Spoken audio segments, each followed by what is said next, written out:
नमस्कार, आप देख रहे हैं सोशल वायरल न्यूज और मैं हूं आपके साथ मेघा जैन। आज मेरे साथ जो शख्सियत मौजूद है उनके बारे में मैं आपको बताऊंगी। वो एक माँ भी है, वो एक पत्नी भी है, वो एक गृहिणी भी है, वो एक बिजनेसमैन भी है, वो एक शिक्षक भी है। अब आप सोच रहे होंगे एक महिला इतने सारे काम कैसे करती है। जी हाँ दोस्तों, मैं आपको बता दूं, संपूर्ण डायग्नोस्टिक सेंटर के डायरेक्टर मेरे साथ साधना सोडानी मौजूद है, जो बहुत सारे काम संचालित करती है। आइए सीधे उनसे बात करते हैं और जानते हैं कि वो इतने सारे काम कैसे करती है, सेंटर कैसे संचालित करती है। आपको जानकारी दे दूं कि संपूर्ण डायग्नोस्टिक सेंटर पिछले 33 सालों से लगातार काम कर रहा है और मध्य प्रदेश में 20 से ज्यादा ब्रांचेस पर काम कर रहा है। और इसके डायरेक्टर है साधना सोडानी, तो वो मेरे साथ मौजूद है, उनसे बात करते हैं। मैम, सबसे पहले तो साधना न्यूज सोशल वायरल न्यूज में आपका बहुत बहुत स्वागत है। Thank you very much mega. सबसे पहले तो मैम मैं यही जानना चाहूंगी कि इतने सारे काम आप कैसे संचालित कर लेती हैं। हाँ, मुझे लग नहीं रहा कि मतलब मैं कुछ अलग कर रही हूँ। इतने सारे काम प्रत्येक महिला ये काम कर सकती है, क्योंकि कुछ क्वालिफिकेशन माता पिता दे देते हैं, जैसे एजुकेशन दे देते हैं और अपना आत्मविश्वास दे देते हैं। फिर हस्बैंड के यहाँ आते हैं तो वो इतना सपोर्ट कर देते हैं और फिर समाज इतना सपोर्ट कर देता है, तो काम आसानी से हो जाता है। और अपना एटीट्यूड हमेशा पॉजिटिव रखो और अपने आप को काफ़ी मतलब मेहनत तो करना पड़ता है, आउट ऑफ द बॉक्स जाना पड़ता है, पर वो तो नॉर्मल है। हम जितना अपने आप को कंफर्ट जोन से बाहर निकालते हैं, जितना काम करते हैं, उतना ही हम अपने आप को ग्रो करते जाते हैं। क्योंकि ये मैंने देखा है कि समय तो उतना ही होता है, पर काम इसलिए ज्यादा हो जाता है कि क्योंकि हम अपने आप को स्ट्रेच करना जान जाते हैं।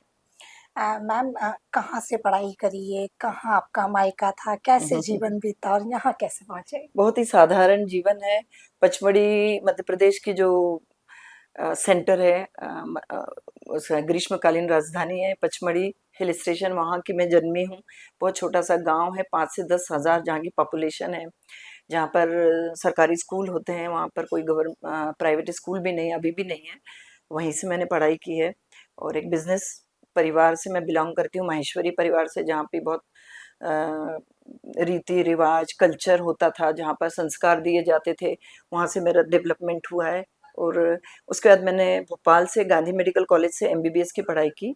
और फिर इंदौर में जो मेरी कर्म भूमि है मेनली, शादी के बाद मैं यहाँ पर आई और यहाँ से मैंने अपना पोस्ट ग्रेजुएशन और काम स्टार्ट किया। आज आप एक शिक्षक के रूप में भी काम कर रही हैं, एमजीएम कॉलेज में आप प्रोफेसर के रूप में काम कर रही है। हम्म। वहाँ की शुरुआत कैसे हुई। शुरुआत संपूर्ण सुडानी डायग्नोस्टिक क्लिनिक हमने 1991 में शुरू किया। और दोनों इस क्लिनिक को हम संभालते थे, मैं और मेरे हस्बैंड। फिर किसी एक बुजुर्ग आदमी हमारे क्लिनिक पर आए थे, उन्होंने कहा कि आप दोनों यदि एक ही साथ एक ही जगह क्लिनिक पर बैठे रहेंगे तो आपका एरा बड़ा नहीं होगा, मतलब आपका दायरा बड़ा नहीं होगा, आपको बाहर निकलना पड़ेगा। तो फिर गवर्नमेंट जॉब का सोचा। डॉक्टर साहब बोले कि तुम्हारे में ऐसी क्वालिफिकेशन है, आदत है तुम्हारी, लोगों को तुम अच्छी शिक्षा देती हो, तो क्यों ना तुमको टीचिंग लाइन में जाना चाहिए। तो फिर मैंने मेडिकल कॉलेज ज्वाइन किया। चूंकि आप शिक्षक है इसलिए सवाल पूछना बनता है कि आज शिक्षकों के बारे में बहुत सारी अलग अलग बातें सामने आती है। आप हम्म। अपने आप को कैसे देखती हैं और एक शिक्षक को कैसा होना चाहिए। शिक्षक का रोल पहले ज़माने में भी बहुत इम्पोर्टेंट था, क्योंकि कई शिक्षक ने मुझे इतना ग्रो किया तो मैं आगे बढ़ी। और अभी के ज़माने में और ज़्यादा इम्पोर्टेंट हो गया, जब बच्चे डिफरेंट डिफरेंट मीडिया से नॉलेज ले लेते हैं और वो नॉलेज सही भी नहीं होता, बच्चे डाइवर्ट हो जाते हैं। उनको सही डायरेक्शन में करना वो टीचर का कर्तव्य होता है। और मैं उसमें अपने आप को सही पाती हूँ कि नॉलेज तो एक घड़ी ठीक है, आप कितना भी बच्चों को दे देंगे, पर उनको सही रास्ते पर लाना और उनके साथ माँ की तरह व्यवहार करना, दोस्त की तरह व्यवहार करना, जिससे कि वो अपनी सारी परेशानी आपको खुलकर बता सकें, उसमें मैं अपने आप को ज़्यादा कंफर्टेबल महसूस करती हूँ। मैम, कब से आप एमजीएम कॉलेज में एज ए मेरे को प्रोफेसर वर्क कर रही 31 ईयर्स हो गए हैं, 1994 में मैंने ज्वाइन किया था जी। हैं। ये इतनी चमकती हुई त्वचा और इतनी उम्र में भी काम को लगातार हाँ, करना, इसका रहस्य क्या है।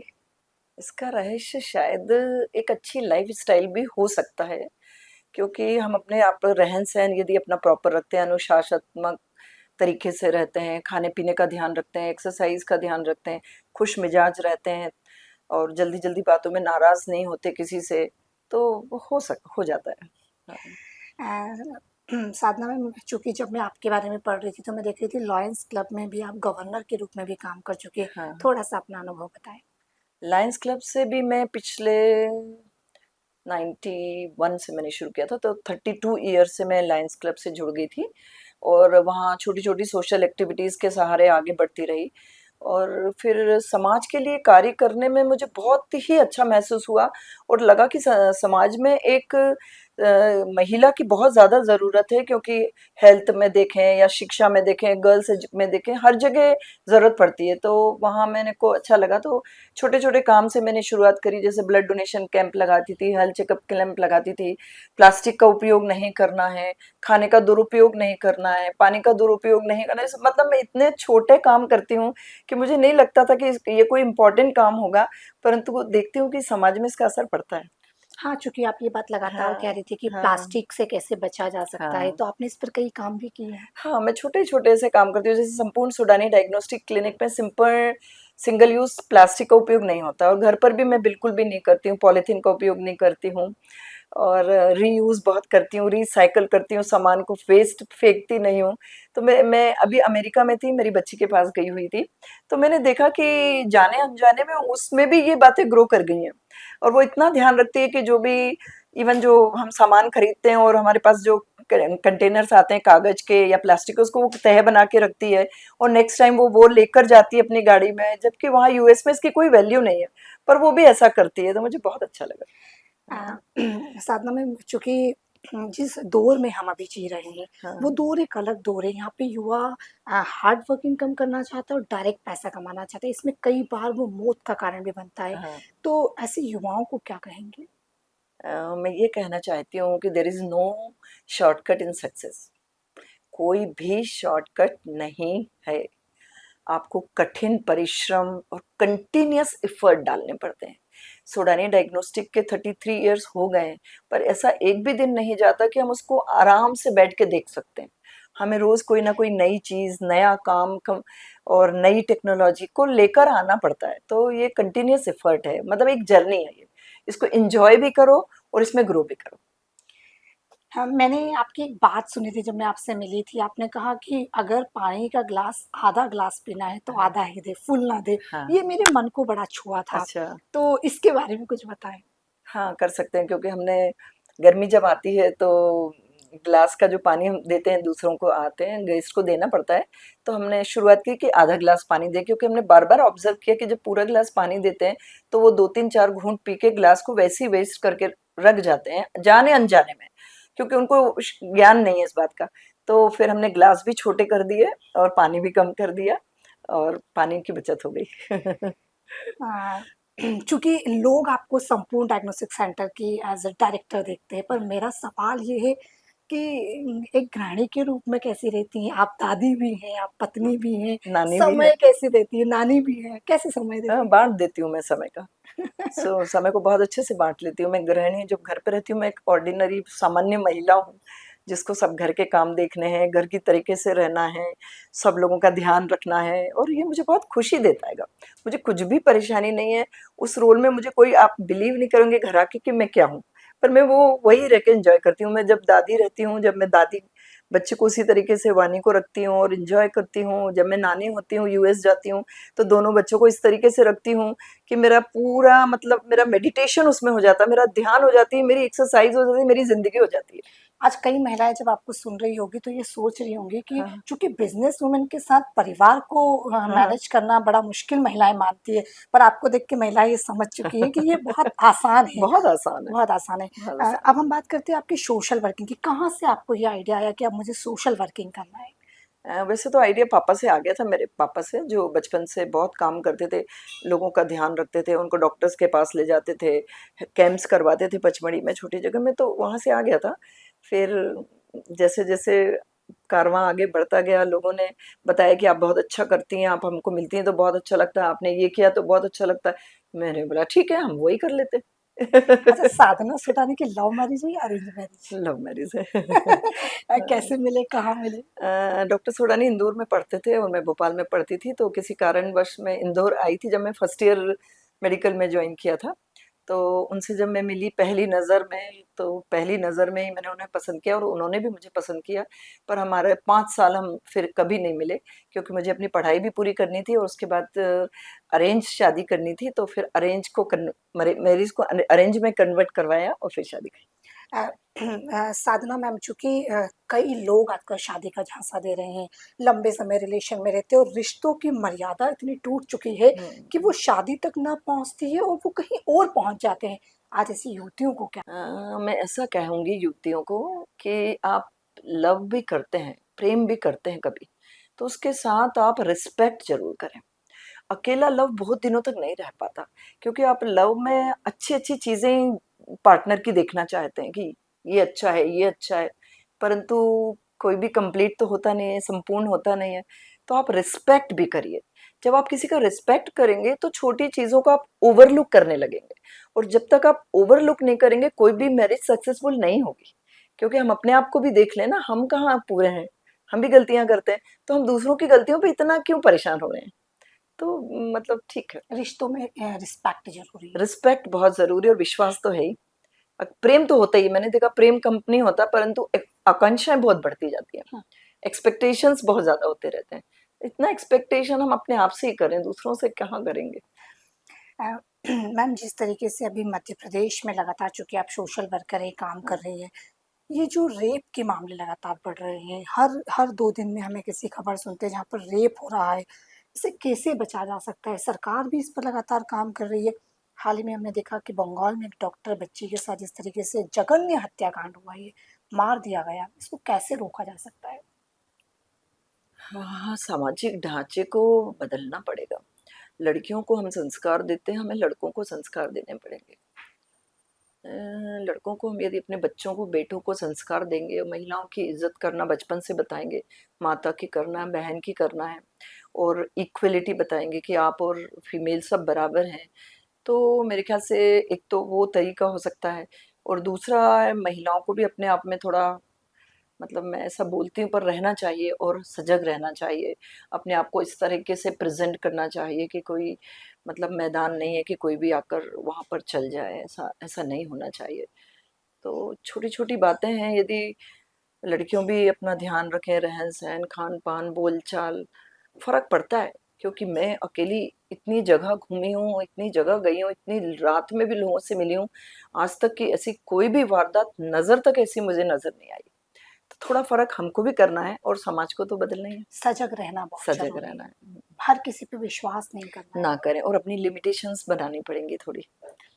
अब हम आते हैं हेल्थ लाइफ पर, चूँकि आप एक डॉक्टर भी हैं, जिस हाँ, तरीके से लगातार युवाओं को मैम अटैक आ रहे हैं, हाँ, चूँकि संपूर्ण डायग्नोस्टिक सेंटर में तो कई युवा पहुँचते हैं, हाँ, आप कई लोगों को मिलती हैं, देखते हाँ। हैं, ये अटैक का कारण क्या है? खासकर युवा बच्चों को डांस करते हुए अटैक आ गया, टेंशन में अटैक आ गया और उसके बाद वो लोग जिस तरीके से आप मौत के घाट उतर रहे हैं, तुरंत उनकी मौत हो जाती है। वही मैंने कहा ना, शॉर्टकट का तरीका अपनाने लगे कि हेल्थ है तो भी शॉर्टकट से मिल जाएगी, सक्सेस है वो भी शॉर्टकट से मिल जाएगी, ऐसा नहीं होगा। हेल्थ के लिए भी आपको परमानेंट वर्क करना पड़ेगा, अपना खाने का टाइम, रहने का टाइम, सोने का टाइम, ये सब ध्यान रखना पड़ेगा और मेंटल हेल्थ पे बहुत वर्क करना पड़ेगा। इतना भी परेशान ना हो जाएँ छोटी-सी बात पर कि आपको सुसाइड करना पड़े हुँ। या आपको अटैक आ जाए या कुछ हो जाए। कुछ चीज़ जेनेटिक होती है जो हम बचा नहीं सकते, पर जा 80% जो बीमारियाँ हैं उनको अपन आसानी से बचा सकते हैं। अपनी लाइफ़स्टाइल मैनेजमेंट करके, अपना सोचने का नज़रिया मैनेजमेंट करके एंड रूटीन हेल्थ चेकअप्स करवा ये के। मोबाइल एज़ अ डॉक्टर मैं आपसे सवाल कर रही हूँ कि ये जो मोबाइल लगातार युवा चला रहा है, पूरी रात मोबाइल चलाता है, रील्स देख रहा है, क्या ये भी एक बड़ा कारण है हमारे हार्ट पर इसका असर हो रहा है? हाँ, पड़ सकता है क्योंकि हम एक वर्चुअल दुनिया में चले जाते हैं पूरी तरीके से। रियलिटी को तो ख़त्म कर देते हैं, तो उससे अपना मेंटल स्टेटस चेंज हो जाता है ना, क्योंकि हम इतना चीज़ें अच्छी-अच्छी देख रहे हैं, तो हम सोच रहे हैं पूरी दुनिया भी इतनी खूबसूरत होगी, हुँ। वो तो नहीं है। और दिन भर बैठे रह रहे हैं तो एक्सरसाइज़ नहीं हो रही है हमारी, खाने का टाइम निश्चित नहीं हो रहा, तो हेल्थ पर भी बुरा असर पड़ रहा है। तो हर चीज़ की एक लिमिट होनी चाहिए, हमारा लिमिट नहीं बना के रखते हम।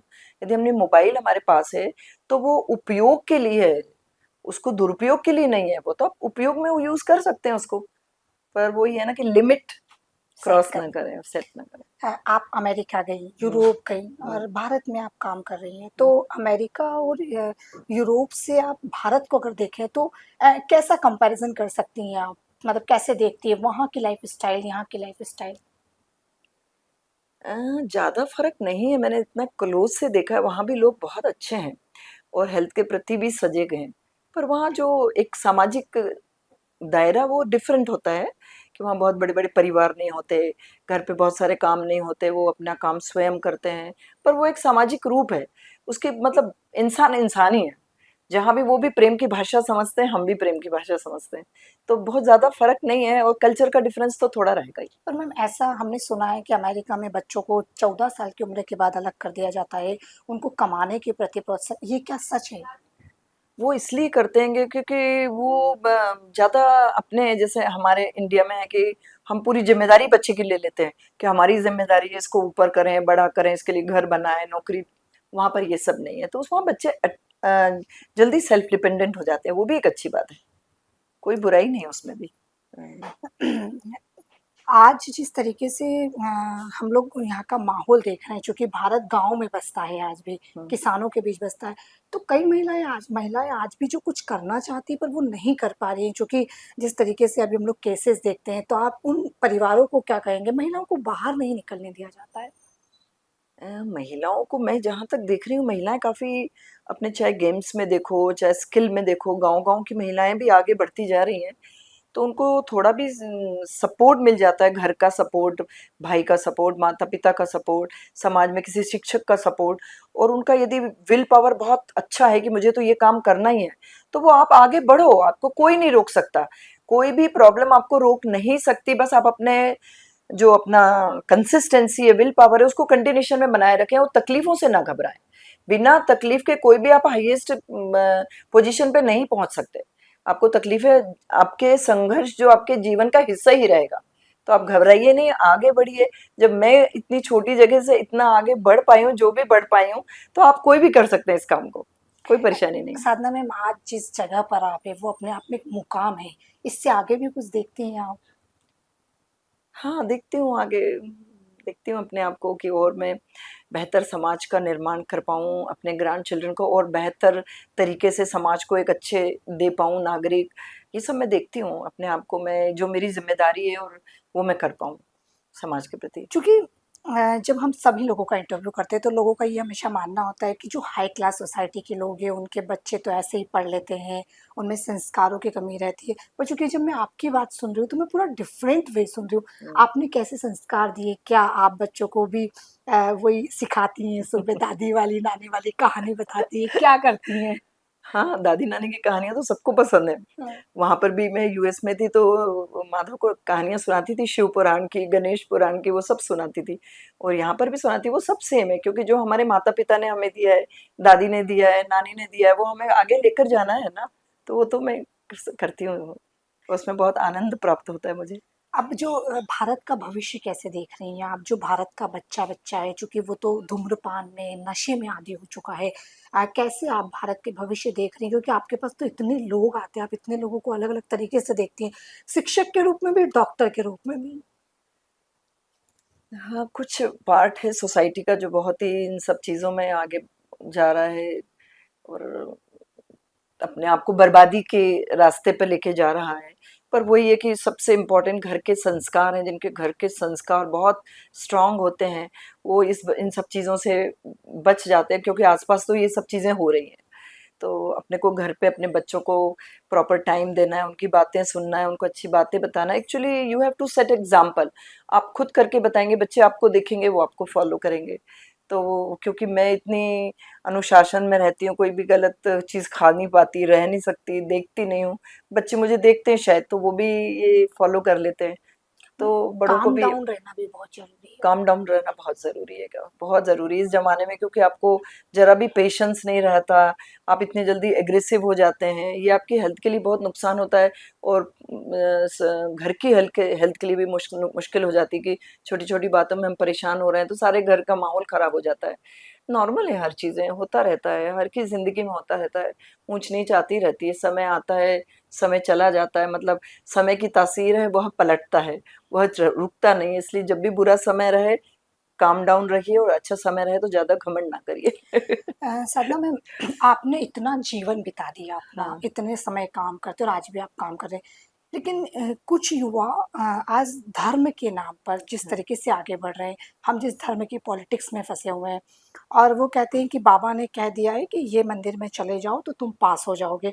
इसको कैसे देखते, इसको, इस प्रथा को कैसे तोड़ा जाएगा, क्योंकि हार्ड वर्किंग तो बहुत जरूरी है। हाँ, वो तो बहुत जरूरी, पर एक्चुअली उनके मन का विश्वास पक्का करना पड़ेगा। जिनके मन के विश्वास कमजोर होते हैं वही रूढ़िवादी पकड़ लेते हैं कि भगवान के पास जा रहे हैं, मंदिर जा रहे हैं, यहाँ जा रहे हैं। तो उनके मन के विश्वास को यानी पक्का करना पड़ेगा, मतलब पक्का विचार। तो यदि वो पक्के हैं अपने मन के विचार, वो इधर उधर कोई भी चीजों पे, अपने कर्म पे ध्यान देंगे वो। तो वही करना पड़ेगा उनको, मेहनत करने की आदत, उनके मन को काम डाउन करने की आदत, मन को कंसिस्टेंट करने की आदत वो करें डालेंगे तो वो इन सब चीजों पर विश्वास नहीं करेंगे। अ, आप हिंदू राष्ट्र से क्या समझते हैं, जिस तरीके से देश का एक माहौल बना है? हम सनातनी, देश हिंदू बनेगा। मैम, आप शिक्षक हैं इसलिए भी ये सवाल मैं पूछ रही हूँ। हमने अलग-अलग धर्मों में भारत को देखा है, संविधान भी ये कहता है। आप हिंदू राष्ट्र की परिकल्पना कैसे करते हैं? भगवान राम का मंदिर बना, हम बेहद खुश थे इसके लिए। आप भी बहुत खुश थी, मैं भी बहुत खुश थी। पर हिंदू राष्ट्र की परिकल्पना में आज युवा जिस तरीके से आगे बढ़ रहा है, क्या ये सही है? कोई भी धर्म नहीं सिखाता आपस में बैर करना। तो सभी धर्म इक्वल हैं। एक भी धर्म में नहीं लिखा कि आप किसी को मारें, परेशान करें और अत्याचार करें, परंतु हमें उसको धर्म को अलग अलग तरीके से देख लेते हैं अपने कंफर्ट के हिसाब से। कोई भी धर्म बुरा नहीं, चाहे हिंदू है तो हिंदू धर्म है वो। तो मैं यानी धर्म पर इतना विश्वास नहीं करती, मैं कर्म पर ही विश्वास करती हूँ। ये लाइन मैम ने बहुत अच्छी कही है कि हाँ। कर्म करें, धर्म हम्म। तो अपने आप आगे बढ़ता ही जाएगा, हम्म। कर्म बहुत जरूरी। कर्म बहुत जरूरी है। मैम, एक सवाल, शायद ये बहुत खतरनाक हो सकता है, ये सवाल इसलिए भी जरूरी है कि हिंदू लड़कियां जिस तरीके से धर्म को परिवर्तन कर रही हैं, आज वो अलग धर्म में जा रही हैं, अलग धर्म में पहुंच रही हैं। उसका सीधा कारण, जब हमने लोगों से बात की तो उनका मानना था कि धर्म धर्मनिरपेक्ष है हमारा देश, हम कहीं भी जा सकते हैं, फ्रीडम ऑफ स्पीच है, फ्रीडम ऑफ एक्सप्रेशन है। आप कितना सही मानती हैं इसको? सही है। मैंने बताया ना, धर्म क्या है, इंसान सही होना चाहिए। और ठीक है, मैं कोई भी किसी के भी अगेंस्ट नहीं हूँ इस तरीके से, परंतु वो इंसान सही होना चाहिए। उसके कल्चर है, उसका सोचने का तरीका है, उसका पारिवारिक बैकग्राउंड, वो सब चीज़ें इम्पोर्टेंट होती हैं। वो आपको फ्रीडम दे काम करने के लिए। काम करने की फ्रीडम दे, मतलब वो तो ज़रूरी है। आज आप युवाओं को क्या संदेश देंगी, उनको कैसे काम करना चाहिए, युवतियों को कैसे काम करना चाहिए, और देश हमारा किस तरीके से आगे बढ़े, क्योंकि आप एक सोशल वर्कर हैं, आप लगातार काम कर रही हैं, क्या कहेंगी?